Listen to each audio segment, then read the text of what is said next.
Dando início, informo mais uma vez que o evento está sendo gravado. Cada painel está sendo gravado na íntegra e ficará disponível no YouTube. Informamos mais uma vez que as perguntas do painel deverão ser feitas através do QR Code que se encontra no painel e serão realizadas dentro do tempo previsto.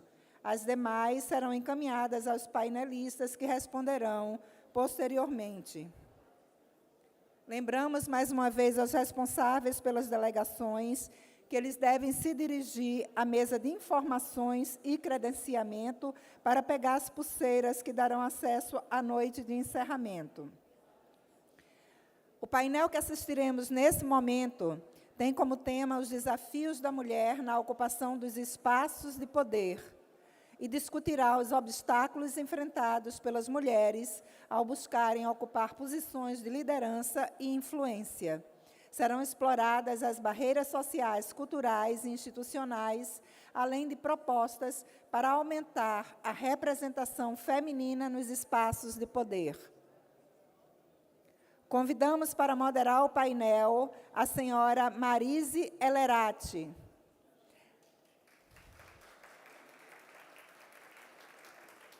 Auditora Fiscal da Receita Estadual de Minas Gerais, diretora do Sindifisco Minas Gerais e conselheira de administração da AFEMG. Convidamos como painelista a senhora Fabiana Moraes.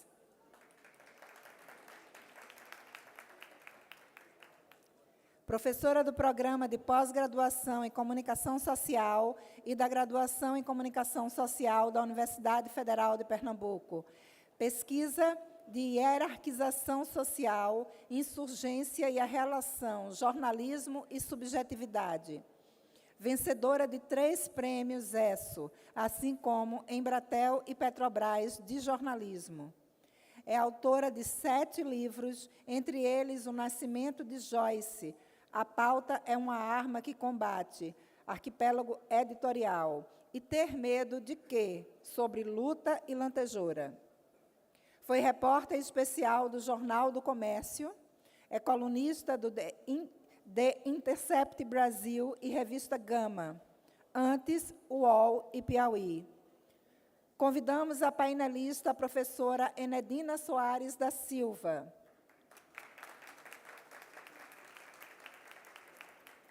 Primeira mulher vereadora de Caucaia pelo Partido dos Trabalhadores, é presidenta da Federação dos Trabalhadores no Serviço Público Municipal do Estado do Ceará e acumula mais de 20 anos de luta sindical em defesa da classe trabalhadora. É professora concursada dos municípios de Fortaleza e Caucaia e doutoranda em Ciências da Linguagem, também dos servidores públicos municipais de Caucaia, SINDCEP, entidade da qual já foi presidenta. Convidamos a painelista Marlúcia Paixão.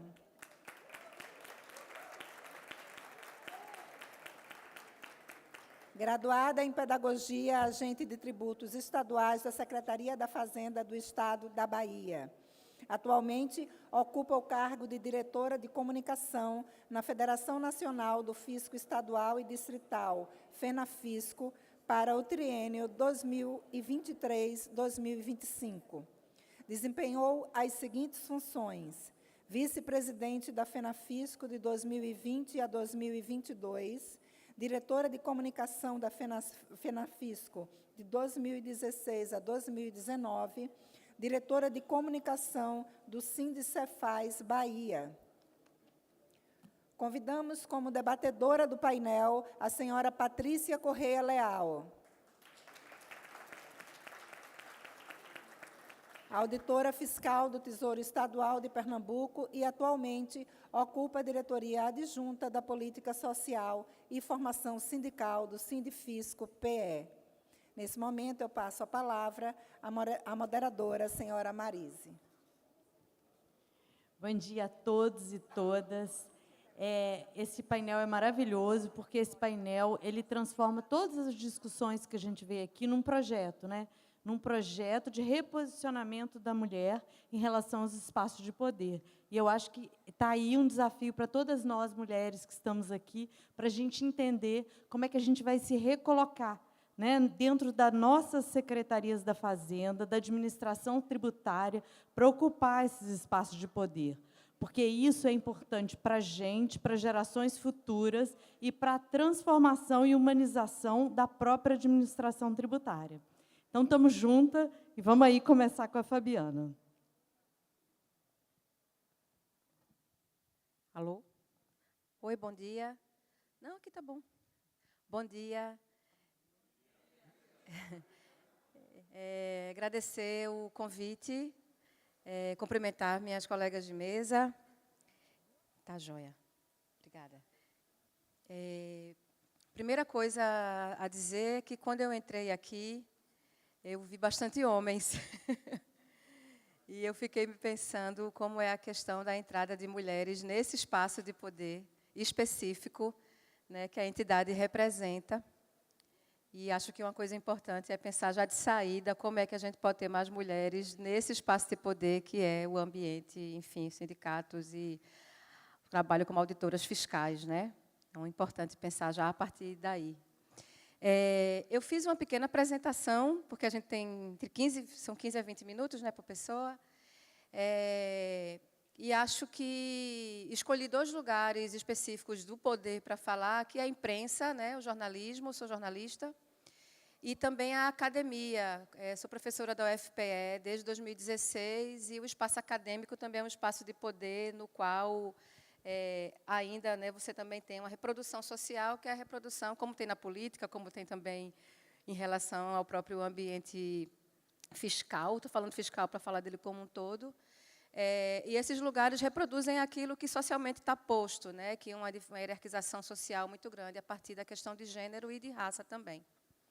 E aí, só uma coisa para também deixar já de saída posto, né, quando eu estou falando sobre uma experiência pessoal, eu não estou falando só de uma experiência pessoal. Então, eu trouxe alguns números que têm a ver com que parece uma experiência pessoal, mas são experiências coletivas. A presença da mulher no espaço da política não é uma experiência pessoal apenas que vai ser trazida, né, mas uma realidade coletiva. Então, eu acho muito importante que a gente faça, para além da binaridade pessoal e coletivo, entender que o pessoal é coletivo também, né? Acho que isso é importante. Eu primeiro vou falar sobre a questão do jornalismo. Essa é uma imagem minha em campo, fazendo reportagem. É uma reportagem que gerou um livro chamado Nascimento de Joyce. E aqui eu trouxe a questão do jornalismo para pensar universidade, redação e maternidade. Acho que é importante a gente falar sobre maternidade também. Maternidade não é algo que compete, obviamente, apenas às mulheres. Quando eu estou falando maternidade, eu também estou falando de homens. E esses 3 pontos, eu acho que eles são muito importantes para a gente pensar primeiro. A questão da importância da entrada das mulheres nas universidades, e aqui, principalmente, universidades públicas, né? Eu acho que é importante que a gente cite a universidade pública como esse lugar que sempre foi um espaço de excelência e que, durante muito tempo, teve fechado para a maioria da população brasileira, né? Então, no momento em que eu entrei na universidade, em 93, eu terminei o curso de jornalismo na UFPE em 97, a gente não tinha ainda política de cotas. Então, para eu conseguir entrar na universidade, eu precisei ficar doente, né? Eu tive uma experiência muito dura de aprendizado. Eu fiz um cursinho que a minha família conseguiu bancar na época, para conseguir entrar na universidade. E eu adoeci durante o tempo em que eu estava estudando. Eu morava num conjunto habitacional chamado Marcos Freire, que fica depois de Muribeca. Quem é daqui deve conhecer. E eu saía de lá às 5 da manhã para chegar no cursinho ali no especial, que é quase ali na Agamenon Magalhães. Eu precisava estar às 7 da manhã. Então, eu passava por uma coisa que a gente discute pouco, que é o transporte público. A gente discute muito pouco o que eu chamo de máquina de sofrimento, que é o transporte público brasileiro. a gente não discute isso, a gente não discute o que as periferias passam utilizando essa máquina de sofrimento diariamente, longe de suas casas, em ônibus lotados, e, no caso das mulheres, muitas e muitas vezes passando por muitos assédios dentro desses coletivos lotados. E aí, ainda bem, né, que a gente instituiu uma política de cotas depois, para que não fosse necessário que as pessoas adoecessem para conseguir entrar na universidade, se dedicando quase exclusivamente ao estudo naquele momento. Eu só fazia estudar quando antes de entrar na UFPE. E eu falo para vocês muito honestamente, eu faço questão de sempre falar isso, entrar na universidade mudou toda a minha vida. Mudou toda a minha vida. Eu sou a primeira pessoa da minha família a entrar na universidade. E isso mudou tudo. Obrigada.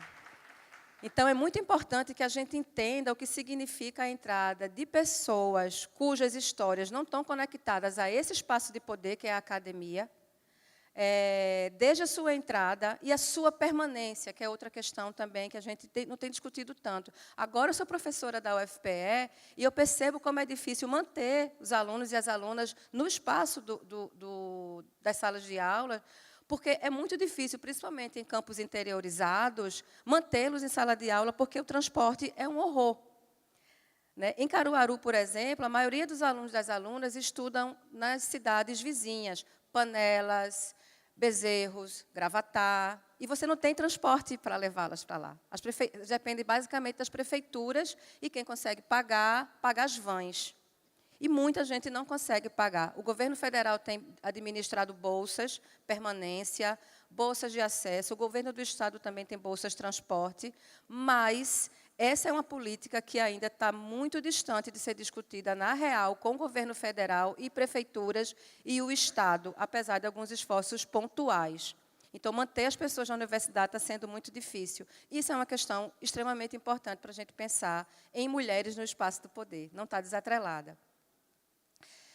Vou focar um pouco mais na questão do jornalismo. Né? Eu entro no curso de jornalismo e 2 anos depois, eu fiquei grávida no 4º período de jornalismo. Meu filho hoje tem 29 anos, Matheus. E eu consegui terminar o curso no período correto. Né? Eu sempre entendi que eu tenho isso, né? Quando você está no alto mar, jogada no alto mar, você não tem para onde se virar, e não tem um fio de cabelo para você se segurar nele. E quem vem de ambientes periféricos e famílias com pouco poder, significa pouca grana, sabe que tem que dar o jeito por si. Né? Então, para mim, nunca foi uma opção atrasar o curso. Nunca foi. E isso vai se reproduzir também na redação. Quando eu entro na redação, que é um espaço que, apesar de ter muitas mulheres, as redações do Brasil, não tem tantas mulheres em espaços de chefia. Né? Isso é uma coisa que se reproduz na maioria dos ambientes profissionais do Brasil. Então, quando eu entro na redação, o Matheus já tinha quase 2 anos. Né? E eu falo muito que, para permanecer na redação, e eu acho que estou falando da redação, mas eu estou falando do Brasil, em relação a mulheres e espaços de poder e profissionais. Né? Eu praticamente apaguei ele na minha vida por fora para que o meu filho não fosse usado como algo que poderia me tirar do ambiente profissional. Né? Eu falei sobre isso, vocês vão me perdoar o palavrão, mas é uma expressão que todo mundo conhece. Eu falei sobre isso numa coluna que eu fiz para o Intercept Brasil, para falar sobre como... esse texto está publicado, vocês podem ver. Mas para falar como, dentro da redação, uma vez tendo um filho, eu não falava nem o nome de Matheus direito, porque, se eu falasse, isso podia se virar contra mim. E eu me achar menos capaz que os repórteres. Talvez eu não conseguisse pautas tão boas quanto os homens, porque, mas ela tem um filho, isso vai atrapalhar. Então, eu nem falava no nome dele para que o negócio não se virasse contra mim. Né? E essa expressão, eu acho que ela diz muito sobre o ambiente, sobre o que é qualificado como bom, que é massa para você fazer, tem a ver com essa expressão. E quando um colega meu disse como a redação era boa para caralho, naquele momento, eu disse, de fato, essa expressão ela diz um bocado sobre sobre o que significa, né, para as mulheres estarem em ambientes de poder. E quando eu falo da maternidade, é porque nesse lugar eu aprendi como era importante que, se eu quisesse adentrar outros espaços, eu precisava, de certa maneira, apagar a existência do meu filho, para que isso não fosse uma coisa negativa para mim. E eu costumo dizer, eu digo isso nesse texto, que eu deixei Mateus num hotelzinho quando ele tinha 1 ano e 8 meses, e eu fui buscar meu filho quando ele tinha 9 anos, sabe? Eu fui buscar meu filho quando ele tinha 9 anos de idade. E eu sei que aquele menino é um menino que eu não vivi. E eu não sei se as pessoas fazem ideia do que significa você perder, né, eu não perdi um vínculo, mas você perder uma parte de um crescimento de um ser humano que está conectado a você, porque você precisa ser quase uma super-heroína, se transformar, como é que eu posso dizer? Emular um homem para que as pessoas consigam lhe respeitar no espaço de trabalho. Eu acho que isso é uma questão das mais cruéis com a família brasileira, já que a gente gosta tanto de falar de família brasileira, com a família brasileira, né, de maneira geral. Eu ia ler um pedaço desse texto, mas eu acho melhor não, por causa do tempo. Eu vou avançar. Então, eu queria falar um pouco sobre essa experiência no espaço da imprensa. E só colocar aqui esse número. Esse número tem a ver com ataques a mulheres jornalistas na comunicação e na política. Então, jornalistas mulheres são as maiores vítimas em ataques no ambiente digital, né? Então, essa análise, que foi analisar mais de 1 milhão de publicações no Twitter, Facebook, entre 2019 e 2024, né? A maior parte dos ataques contra jornalistas e políticas mira a credibilidade, a inteligência e a reputação dessas mulheres. Então, isso também se reproduz em outros espaços, obviamente, né? Eu não acredito que existam tão menos mulheres, por exemplo, como auditoras fiscais, porque elas sejam menos inteligentes. Tem outra coisa aí, né, que eu acho que é importante que seja trazida, né? Não é isso. E aí eu acho que é o caso, inclusive, da entidade observar se não é o caso de promover políticas de inclusão, políticas de acesso, políticas de ensino para mulheres que vão prestar concurso para essa categoria específica. Se a gente quer mudar alguma coisa mesmo, a gente tem que mudar dançando conforme a música, né? Um evento é importante, mas tem que avançar além do evento.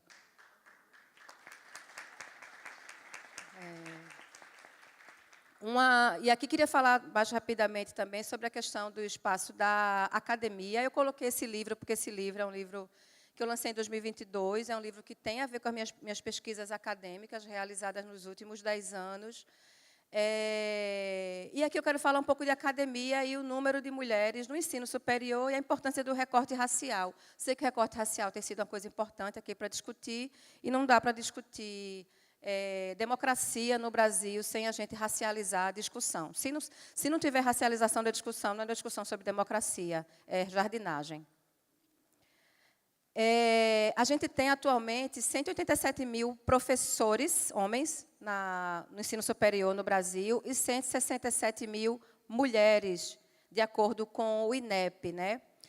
Na pós-graduação, tem uma questão muito importante para falar aqui na questão da educação, que tem a feminização da educação no Brasil. Então, mas ela vai se dar principalmente com mulheres ocupando cargos mais baixos nesse setor da educação. E quanto mais você vai para as áreas do ensino superior, a pós-graduação especificamente, isso muda. E isso vai mudar muito em relação à presença de mulheres negras.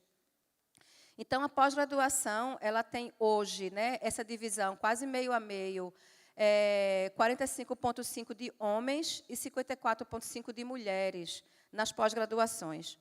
Quando a gente faz um recorte racial, nesse número total, somente 1,8% a 2% das docentes e universidades são mulheres negras. Então, mais uma vez, o que significa isso? Será que as mulheres negras são menos inteligentes para ocuparem os espaços das pós-graduações no Brasil? Isso, para mim, é extremamente importante de discutir também, porque é na pós-graduação que, por exemplo, o CNPq vai investir, a CAPES vai investir, é na pós-graduação que se dá a pesquisa brasileira, que é, na sua maioria, feita pela universidade pública.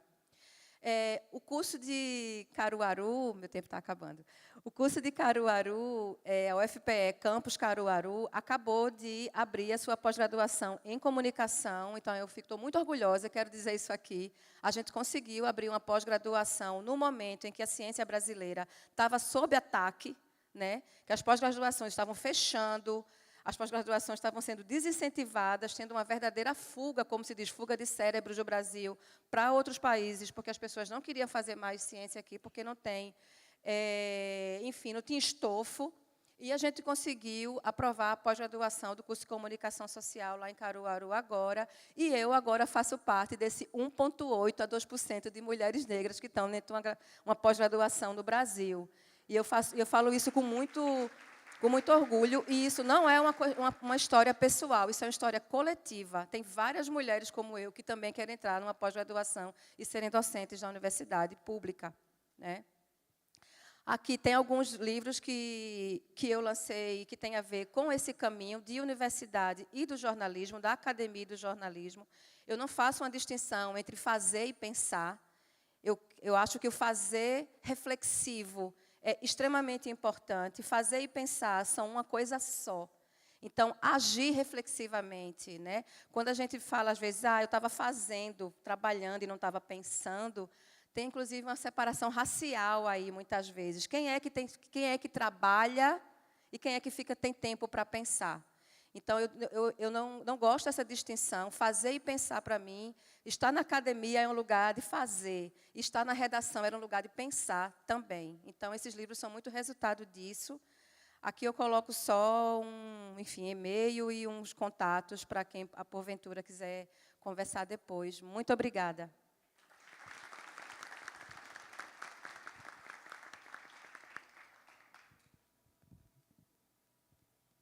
Muito obrigada, Fabiana. Eu passo a palavra agora para a Marlúcia. Bom dia. É um prazer novamente estar aqui. E eu vou falar um pouco do campo, né, onde tem sido a minha atuação há quase 30 anos, né, que é o movimento sindical. E Fabiana estava falando, e eu estava me lembrando ali, quando eu engravidei. E o quanto que foi sofrido para mim engravidar e ter filhos, porque era uma culpa que as mulheres trazem que chega a me emociona. Eu trabalhava de manhã, de tarde, estudava, era do movimento sindical, era presidente, fui a primeira presidente dos sindicatos bancários lá da Bahia, quem me conhece sabe dessa história, e eu não queria largar, porque eu achava que era um espaço que, né, eu tinha que trazer outras mulheres, e o preço disso foi minha filha que pagou. Anos depois, ela disse, minha mãe, eu vou fazer psicologia, porque eu preciso entender, né, e absorver esse negócio de não ter tido a minha mãe nas festinhas da escola, nas férias, porque o custo social dessas escolhas que a gente faz, como a Fabiana falou, não é uma história única, exclusiva de Marlúcia, mas da grande maioria das mulheres, né? E o movimento sindical, os números, eu vou até me levantar um pouco, que eu fico mais à vontade. Os números nós vimos aqui, né? Por que é que nós só temos 18% de mulheres no Parlamento Federal? Isso se reproduz na Assembleia Legislativa. Eu também fui vereadora, eu fui a única mulher vereadora durante, né, um mandato. Isso era motivo de orgulho? Não, isso era um motivo de um dilema e de um sofrimento, porque, ao mesmo tempo, quando assim, como é que você conseguiu chegar? Né? Ao mesmo tempo, eu falei, puta que pariu, como é que pode não ter mais mulheres aqui? E, portanto, todas as pautas, todos os projetos que eu apresentava, era uma tortura, um sofrimento, porque lá vem Marlúcia com essa conversinha de mulher, dessas coisinhas de mulher. Isso tem mais de 20 anos, mas a gente ouve o tempo inteiro esse tipo de coisa, gente. Então, por que nós somos 50% da população e essa população não se vê representada na Câmara de Vereadores, nas prefeituras, na Assembleia Legislativa, no Senado Federal? no sindicalismo é muito pior, gente, porque se 18% das mulheres conseguem chegar lá nos parlamentos, vamos fazer uma enquete aqui, vamos botar o dedo na ferida. Quantas mulheres presidentes de sindicato nós temos? Do Sindicato do Fisco Brasileiro? Tem alguma aqui? Não tem nenhuma, gente, só consigo me lembrar aqui de Uzete. E tem uma ou outra que consegue, às vezes, para confirmar que o sindicalismo é machista e que a gente precisa modificar, e não dá para ficar só nesse evento. A pauta sindical corporativa inclui as questões de mulher? Alguém aqui se preocupa na hora de fazer a pauta de reivindicações, que a gente precisa discutir sobre creche, que a gente precisa discutir sobre assédio moral e sexual? As maiores vítimas são a mulher. Não, gente, nós temos coisas mais importantes para tratar. Porque o teto, porque as condições de trabalho, porque a GF, porque aquilo. Isso vai aniquilando as pequenas e as poucas mulheres que conseguem chegar ao sindicato. Isso sem falar no aniquilamento da fala, né? Alguém precisa explicar, alguém interrompe o tempo todo, não deixa a pessoa concluir. Quem de nós não já passou por isso? O sindicato é um ambiente acolhedor para as mulheres. Nós fazemos reuniões de 3 horas, onde os homens se repetem, se reescrevem para falar a mesma coisa. A mulher fica intimidada. Como é que eu vou aparecer aqui? As reuniões do CD, eu e a Helena, e Débora e tantas outras, a gente comemora. Porra, hoje tem 4, 5 mulheres, 80 homens. Todos empalitosados, todos circunspectos. Isso é ambiente acolhedor para a gente atrair as mulheres para o movimento sindical, meus companheiros? Então, a gente precisa, não só no 8 de março, fazer o chazinho e distribuir as flores, mas tomar medidas efetivas. Companheiras, nesse sindicato aqui, tem 20% de cotas. Falar de cotas no serviço público e no sindicato, o povo fica com ojeriza. Mas a gente tem que começar de algum lugar para sair do discurso para a prática. As cotas da universidade transformou a universidade, democratizou a universidade. Por que não pode fazer nos sindicatos? Companheiras, 20% aqui das vagas são para mulheres. Se você não vier, ela vai ficar aqui sem preencher. Companheiras, nós vamos incluir na nossa pauta de reivindicações, você tem que dizer o que é. É a ocupação de cargo na Cefaz? É o assédio moral sexual? É a falta de creches? É a falta de ocupação dos espaços da fazenda? Lá na Secretaria da Fazenda da Bahia, nunca teve uma mulher secretária. Os 6 principais cargos, nenhuma mulher. Puta que pariu, essas mulheres não têm competência? As mulheres são as mais escolarizadas, as mulheres no fisco, talvez não seja 50%, né? Um pouco mais, mas é um número razoável que não se manifesta, que não se visualiza. Então, meus queridos e minhas queridas, né? Não é só uma questão de justiça, né? A questão da representatividade. É uma questão de que as políticas públicas, as efetivas mudanças não se darão na sociedade se não tiver mulher. Como é? Alguém se lembra aqui de tratar dessas questões no dia a dia? Não lembra, gente, né? As políticas públicas voltadas para a questão de saúde, direitos reprodutivos, assédio, no mundo e nos diversos esferas de poder, não são tratadas com a devida veemência e necessidade, porque as mulheres não participam, né? E isso não pode ser conversinha de mulher. Isso não pode ser tratado apenas esporadicamente. Nós acreditamos e queremos que tenha, a partir disso aqui, uma perenidade, né? A gente precisa tomar medidas. Nos CDs, se vão 4 pessoas, 2 pessoas, tem que ser um homem e uma mulher, até que isso seja natural, até que as mulheres se sintam representadas nos sindicatos, nas câmaras de vereadores, porque o movimento sindical, gente, é um espaço de formação, porque ninguém cai assim, hoje eu vou ser vereadora, vou me candidatar. É preciso ter o processo de formação, é preciso ter cursos, é preciso ter eventos cotidianos, para que as mulheres se sintam, não, ali eu vou ser ouvida, a minha opinião vai ser levada em conta, eu não vou ser interrompida, eu vou ter um espaço onde eu vou poder manifestar não só o que eu acho, mas representando a voz de outras mulheres. E assim vai ter mais mulheres lideranças, e assim vai ter mais mulheres vereadoras, e assim vai ter mais mulheres deputadas, e assim vai ter mulheres prefeitas. Porque até a cota de que 30% das candidaturas precisam ser de mulheres, ela é manipulada.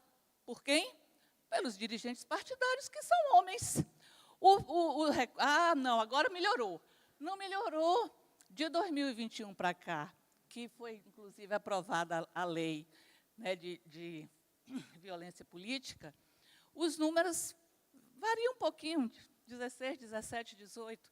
Por quê? Porque não basta só ter a lei, é preciso que a gente mude o comportamento, é preciso que as barreiras culturais, econômicas, né, a violência política, física, psicológica, isso vá modificando o nosso comportamento, né, para que as coisas realmente tenham um efeito pedagógico e modificador desse caos, dessa tragédia, dessa catástrofe que é 50% da população não se vê representada em nenhum lugar, né? E não tem voz, e não tem fala, e não modifica as leis nem o comportamento dos homens. Então, eu fiquei muito orgulhosa com a homenagem que me fizeram, mas eu só ficarei orgulhosa se isso se transformar, né? Eu, Helena, Débora, e tantas outras mulheres, com outras seguindo o nosso caminho, né? Que o sindicalismo seja um espaço acolhedor, transformador, e que as mulheres sejam representativas de verdade, e não da boca para fora, ou apenas escrito no estatuto ou em algum documento. Então, que a perenidade desses encontros seja para frente, para cima, e eu fico muito emocionada quando trato dessa questão, porque eu fui vítima, né? Assim, fui a primeira em um bocado de lugar, inclusive na FENAFISCO, mas isso não me orgulha enquanto não tiver outras e outras e outras. É isso.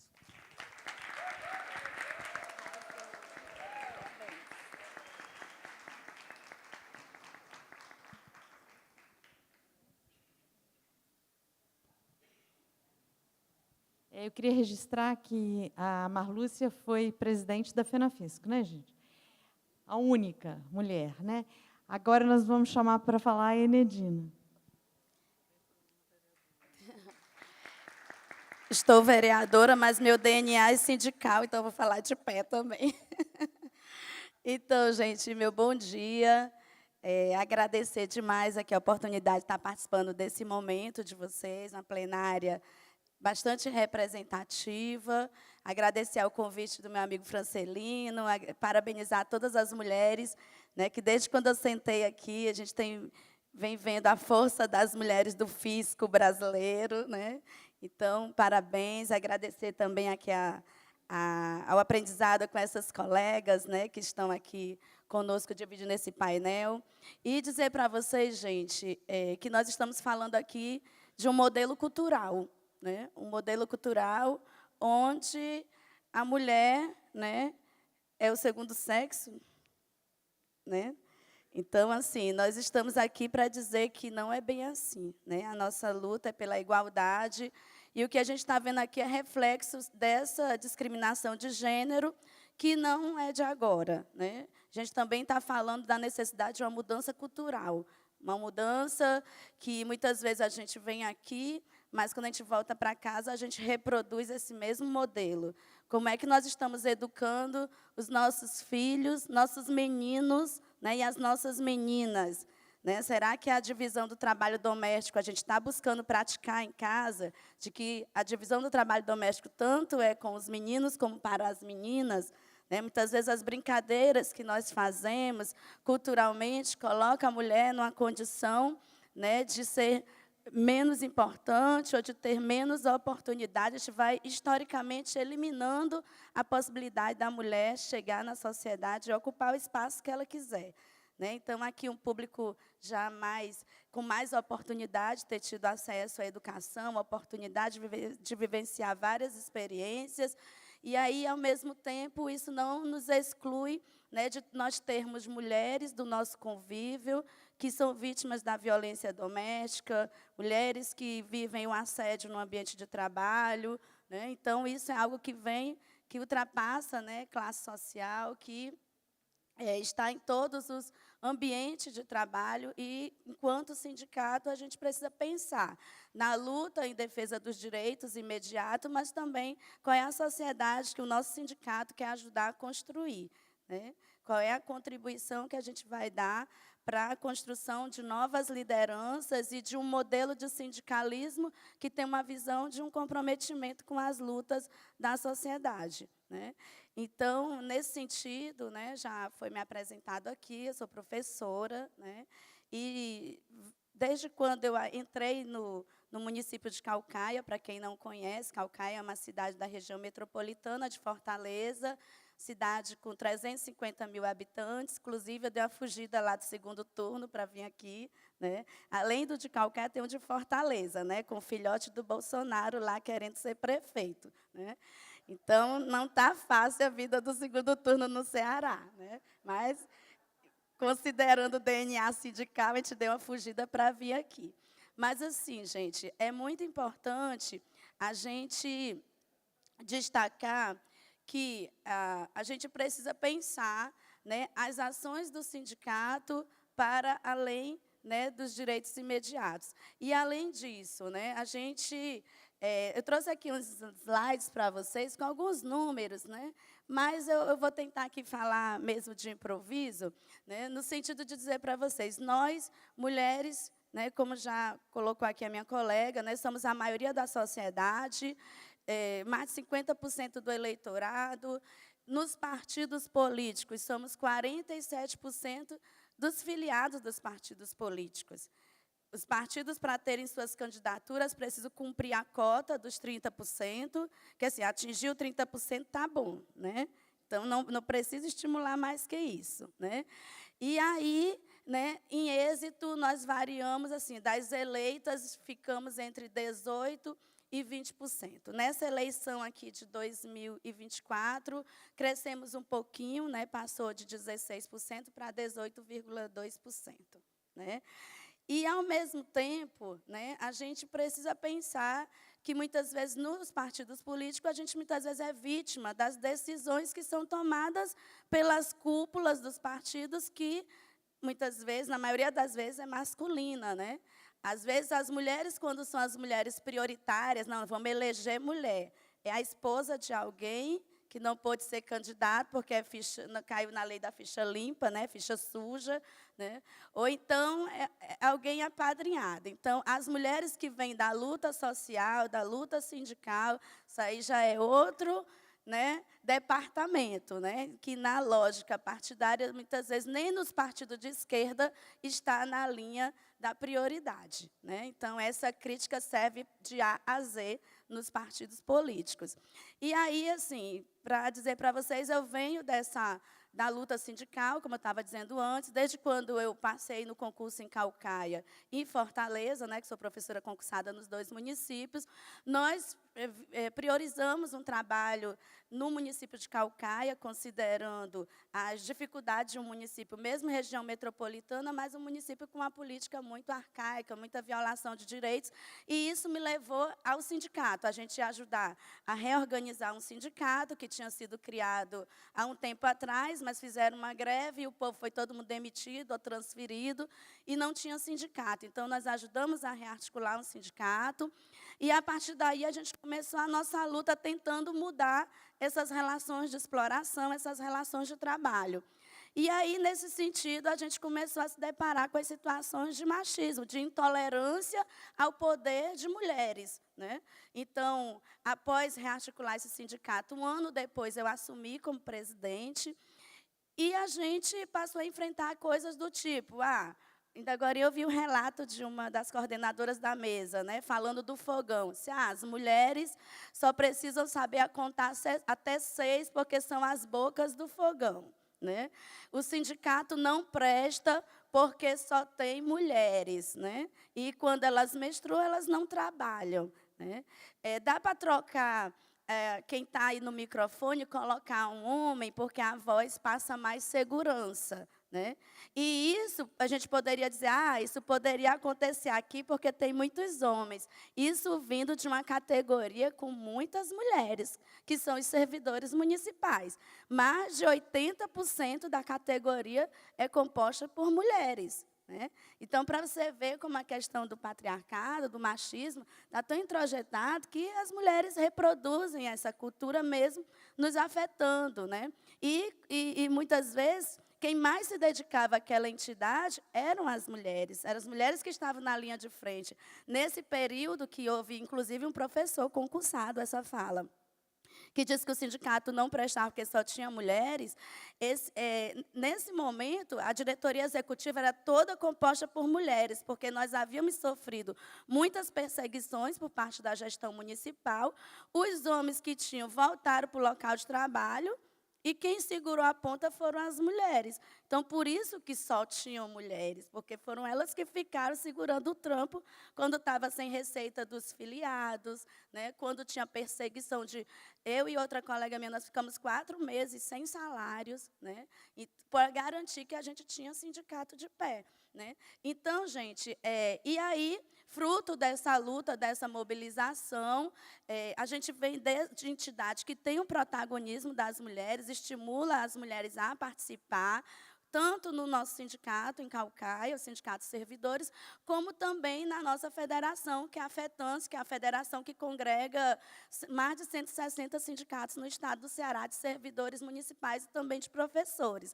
Lá, da mesma forma, a entidade que tem muitas mulheres na linha de frente dos sindicatos, como também na própria direção da federação, e que a gente passou a desenvolver na federação também uma política de viabilizar a participação das mulheres, com a garantia das creches no Congresso. Nós que estávamos na linha de frente do sindicato, a gente ter condições de levar alguém para cuidar dos nossos filhos. Né? Então, nós tínhamos algumas colegas que tinham engravidado e que precisava que os filhos fossem juntos para a gente poder ter condições de se dedicar a uma jornada, a um congresso, a algum evento que o sindicato estivesse fazendo. Então, a nossa federação também foi se adaptando para também ter um horário de agenda sindical que pudesse viabilizar a participação das mulheres. Né? E aí, fruto dessa luta, um belo dia, acharam pouco o nosso trampo. Não, nós precisamos ter mais mulheres na política, nós precisamos ter servidores municipais nas câmaras. Né?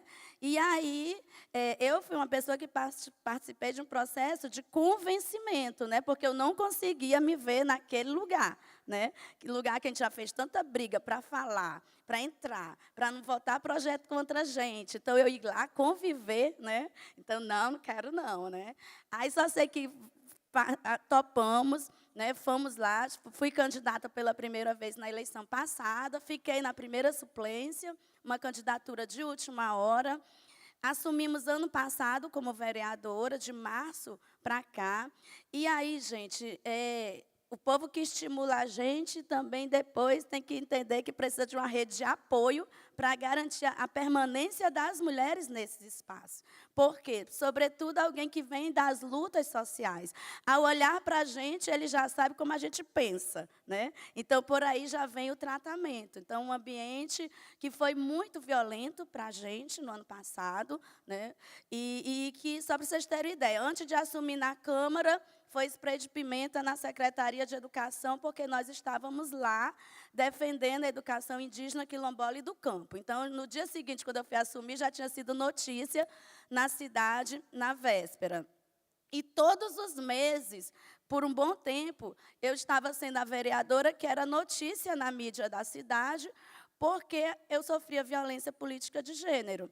Foi para denunciar a situação do Hospital Municipal, uma organização social que tomava de conta da saúde, que não cuidava da saúde, que faltava questões básicas, e nós fomos denunciar na Câmara, meu microfone foi silenciado, eu continuei falando, e aí foi notícia na cidade. E a gente percebe também uma reação da sociedade também de intolerância a esse tipo de prática. Então, quem fez isso comigo, que era quem estava presidindo a Câmara, um líder do prefeito, ele teve que se explicar para a sociedade. Então, foi muito importante quando a sociedade, né, já percebe que essas práticas não podem ser, né, passadas despercebidas.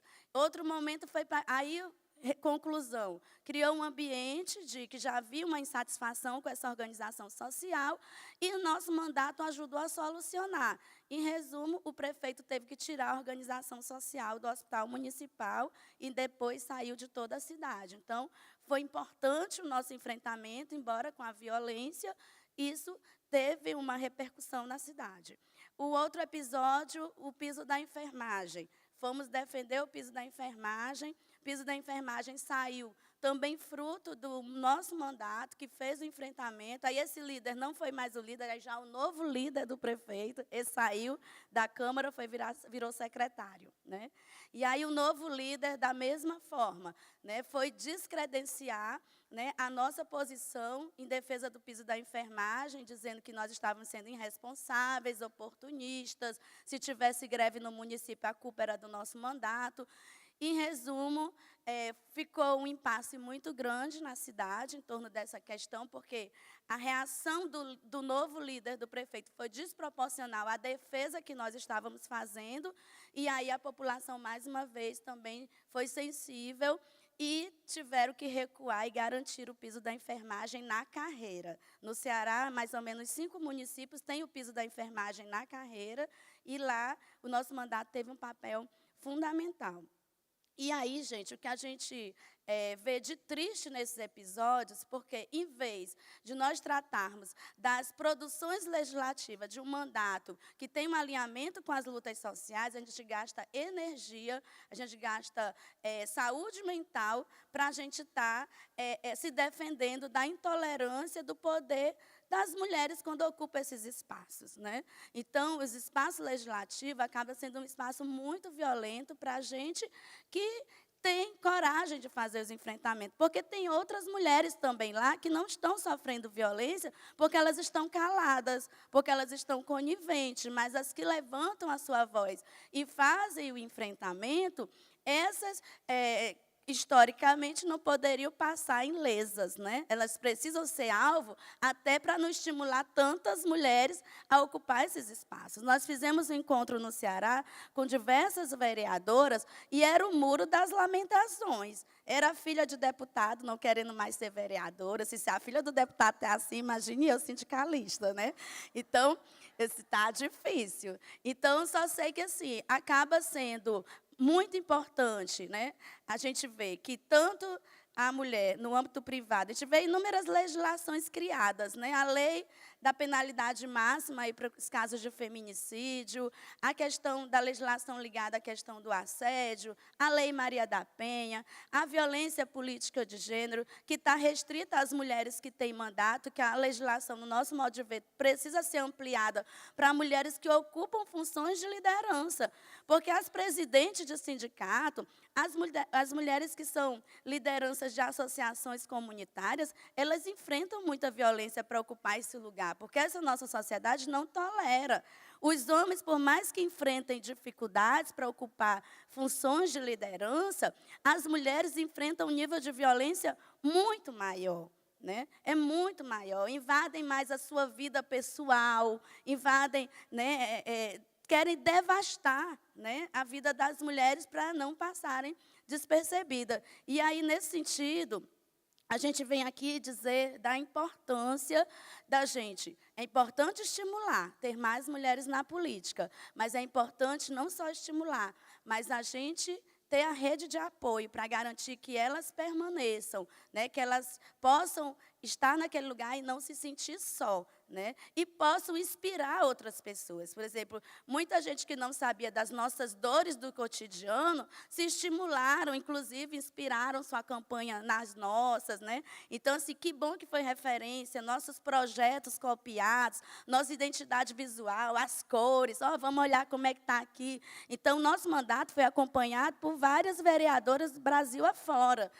Então, isso é importante, passa uma mensagem bacana, estimula. Porém, é um ambiente inseguro e violento que, por várias vezes, eu pensei, poxa, eu poderia estar cuidando da minha vida, ou poderia estar como sindicalista, porque lá a gente já sabe como é que funciona, já sabe nossos limites, onde a gente pode avançar. É um ambiente mais tranquilo, com todas as dificuldades que a gente tem, do que o próprio ambiente da política, né? Mas recomendo, viu? Não estou aqui para desestimular, né? Então, acho que é importante estar no plano de estratégia da classe trabalhadora, ter representações nesses espaços de decisão. Durante muito tempo, nós nos acomodamos a apenas apoiar alguém, porque é mais fácil apoiar alguém, né? Mas é muito importante que a gente se desafie a ocupar esses espaços. Nós estamos agora cada vez mais sendo refém, por exemplo, de um congresso nacional desse, onde a maioria dos representantes não tem compromisso com a classe trabalhadora, né? Então, é importante que a gente tenha gente nossa ocupando esses espaços. E, para isso, a gente precisa acompanhar antes, durante e depois, porque é um de nós lá. Obrigada e bom encontro para nós. Eu nem olhei para o tempo.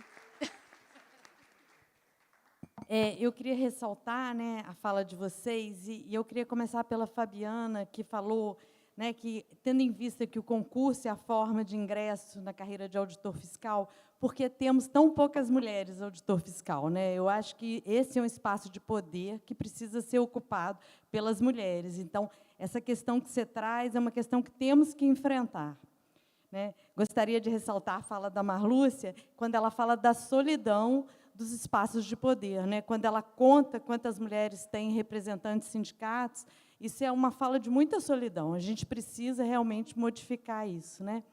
E na Enedina, esse estímulo, né, esse chamamento à participação política é realmente a forma que a gente tem de transformar essa ocupação, né? Agora eu passo a palavra para a Patrícia, para ela encaminhar as questões. Boa tarde. Tem uma pergunta aqui para a Fabiana, vem de Deise. Deise é do Sindifisco Pernambuco. Ela fala, quando você fala sobre o acesso de auditoras mulheres em um número menor do que homens, você está fazendo uma proposta de cotas para mulheres no acesso ao concurso público? Obrigada, Deise. Eu não sou nenhum especialista, eu falei de enxerida, mas eu sou enxerida mesmo. Eu acho que a política de cotas, ela vem mostrando há 2 décadas já no Brasil, e aqui eu estou falando de cotas, por exemplo, na universidade pública, um histórico muito animador, né? Um histórico excelente.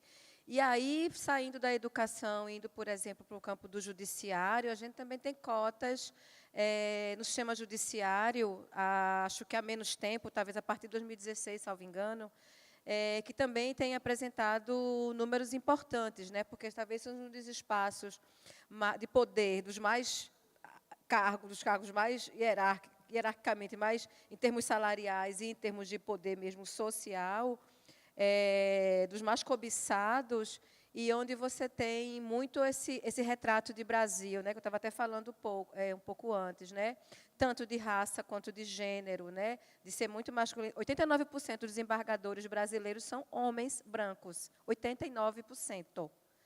Então, por isso, o CNJ, lá atrás, né, assim, fez toda uma campanha, não sei o quê, e a questão de cotas foi incluída dentro da questão dos concursos para magistratura, enfim, para outros cargos também do judiciário. Eu acho que seria extremamente importante que esses modelos, que são modelos benéficos para a gente falar de democracia, não adianta falar de democracia para deixar as coisas como elas são. Democracia só acontece mexer na estrutura.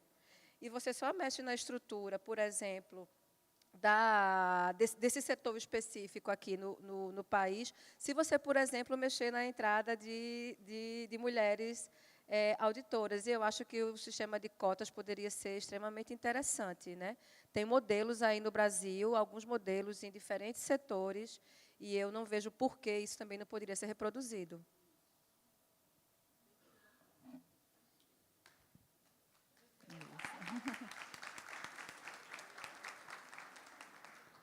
Tem uma pergunta aqui para a Marlúcia. Ela não colocou interrogação, mas eu acho que é uma pergunta, né? Também, a pessoa não se identificou, mas da Cefaz Pernambuco. O etarismo também é um tipo de assédio? Claro que é, gente. E esse é um problema que nós, no Fisco, estamos vivendo, não é? Porque a maioria dos estados, depois de muitos anos, né, e de muitas aposentadorias e de comprometimento, inclusive, das atividades no Fisco, pela falta de concurso, os estados estão voltando a fazer, né?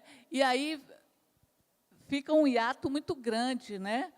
Na Bahia, levou 30 anos para fazer o concurso da minha carreira de ATE. Então, inclusive, tem alguns aqui. Agora fez concurso, e o pessoal que chegou é um pessoal muito jovem, né? Por isso que eu falei a questão da maternidade, inclusive. As meninas e meninos, né, de 20 e poucos anos. Então, a convivência é o de uma geração completamente diferente da outra, a forma de ver o mundo, a forma, né, que chegou até aqui. E, muitas vezes, na brincadeira, os velhinhos, as velhinhas, os mais velhos, né, eu acho que isso é um impeditivo para uma relação saudável no ambiente de trabalho. Porque todo mundo vai envelhecer, a não ser que morra, né? Então, a gente morra antes de envelhecer. Então, a gente tomar iniciativa e ter esforços para fazer essa convivência, né, para compreender, né? Nós temos pessoas que têm dificuldade com a informática, né? Nós entramos nos concursos e entramos no serviço público, era a máquina de datilografia, as fichas amarelas, né? Então, tem toda essa convivência que precisa ter paciência, boa vontade, né, para aproveitar a experiência, para aproveitar, né, a memória, o legado da turma mais velha, né? Então, se você faz essas brincadeirinhas, a velhinha, o velhinho, o pessoal da máquina de escrever, e não sei o quê, vai propiciando um ambiente ruim. Eu mesmo não gosto de ser chamada de velha, né? Não gosto de ser chamada de senhora, né? Tem coisas que não precisa dizer. Quem é que não está vendo aqui a figura? Não precisa ressaltar, porque isso pode ser, sim, um impedimento de uma boa relação saudável no ambiente de trabalho.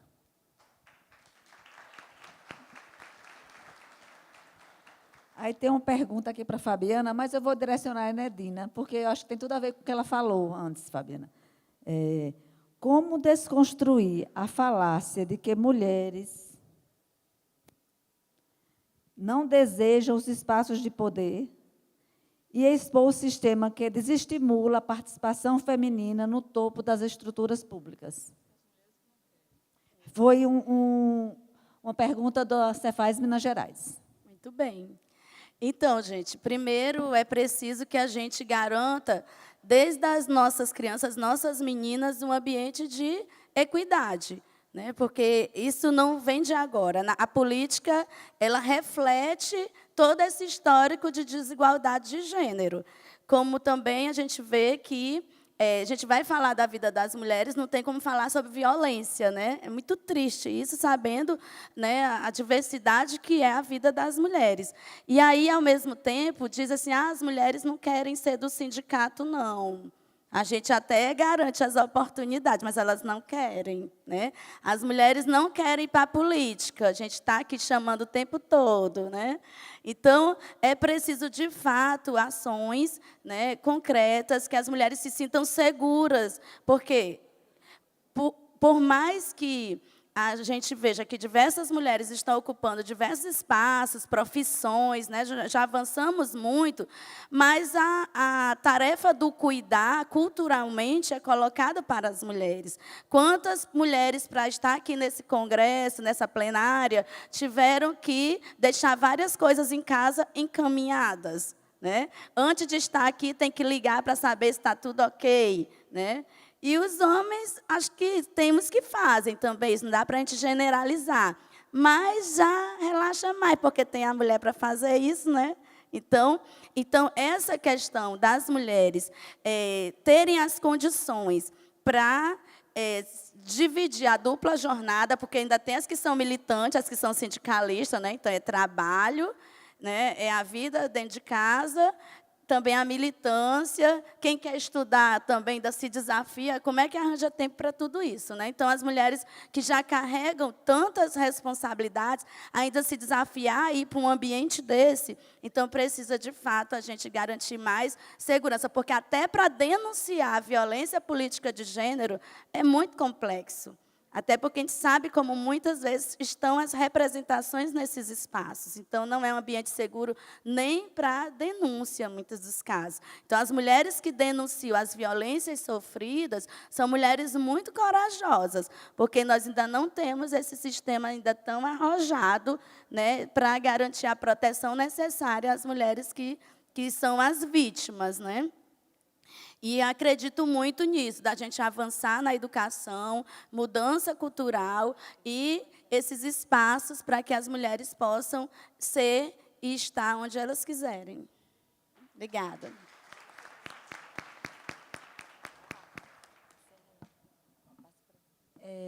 Tinha mais uma pergunta, mas era mesmo na mesma linha que já foi respondida, assim, muito parecida, e a gente, por conta do tempo, a gente pulou. Eu vou passar aqui para a Marise para ela fazer as considerações. Eu queria agradecer a Patrícia, a todas as palestrantes aqui comigo. Eu achei que essa conversa está começando, né? Essa é uma conversa que a gente tem que continuar. A gente já falou aqui de levar essa conversa para os nossos estados. Essa conversa, ela aponta para um projeto que tem que ser feito aí de mudança, né? E aí a gente vai ter que encaminhar isso de diversas formas e ir construindo, porque a gente não tem receita, infelizmente, né? O ideal era a gente ter um protocolo, mas a gente ainda não tem essa formatação, mas eu acho que está na hora de começar a construir. Não é isso? Então, eu fiquei muito honrada de estar aqui com vocês, viu? E agora eu passo a palavra para a mestre de cerimônia. Encerrado o painel de debates, né? Ao final do debate, eu gostaria de agradecer a todas as painelistas e convidar a debatedora do painel para que entregue uma pequena lembrança aos membros do painel.